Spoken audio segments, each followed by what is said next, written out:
இவங்க இப்படி சொல்லியிருக்காங்களே அப்படின்னு ஒருத்தர்கிட்ட கேள்வி கேட்டால் அவங்க சொன்னது இருக்கட்டும் தம்பி, அவர் இப்படிலாம் பேசலாமா அப்படின்னு கேள்வி கேட்டவங்களை விட்டு சம்மந்தமே இல்லாத ஒருத்தரை அட்டாக் பண்ணியிருக்கார். யார் அவர்? இந்த அட்டாக் பண்ணப்பட்ட அப்பாவி யார்? எதனால் அட்டாக் செஞ்சுருக்கார் பார்த்துருவோம் வாங்க. அமைச்சர் சேகர் பாபு அவர் தான். அவர்கிட்ட என்ன கேட்டாங்கன்னா, சார் இந்த மாதிரி ஓ பன்னீர்செல்வம் அவர்கள் முதல்வரை சந்தித்தது அரசியல் துரோகம் அப்படின்ற மாதிரி தமிழிசை சவுந்தரராஜன் அவர்கள் ஒரு விமர்சனத்தை முன் வச்சிருக்காங்களே அப்படின்ற கேள்வியை கேட்டாங்க. இப்போ நியாயமாக பார்த்தா யார் அட்டாக் பண்ணியிருக்கணும்? தமிழிசை சவுந்தரராஜன் அவர்கள் இப்படிலாம் பேசலாமான்னு தமிழிசை சவுந்தரராஜன் அவர்களை தான் அட்டாக் பண்ணி பேசியிருக்கணும் சேகர் பாபு அவர்கள். ஆனால் அதுக்கு மாறா எடப்பாடி பழனிசாமி அவர்களை போட்டு போலன்னு பொழந்துட்டார். அமித்ஷாவை போய் பார்க்குறாரு, அதெல்லாம் என்னவா கார் வீட்டுக்கார் 4 கார் மாதிரி போய் ரகசியமாலாம் சந்திச்சுட்டு வர்றாரு, அது என்ன அவரெல்லாம் வந்து பேசலாமா?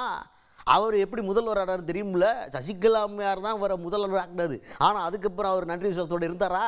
துரோகத்தை பற்றிலாம் அவருக்கு பேசுறதுக்காரு அது கிடையாது அப்படின்ற மாதிரி இவரை போட்டு பொழந்திருக்கார். நமக்கே ஒரு டவுட்டு, ஏங்க கேட்டது தமிழிசை சவுந்தரராஜன் அவர்கள், ஆனால் நீங்கள் புழக்கிறது என்னமோ எடப்பாடி பழனிசாமி அவர்களை தானே, ஏடுத வன்பம் அப்படின்னு கேட்குற அளவுக்கு புலன்னு பொழந்துட்டார் சேகர் பாபு அவர்கள்.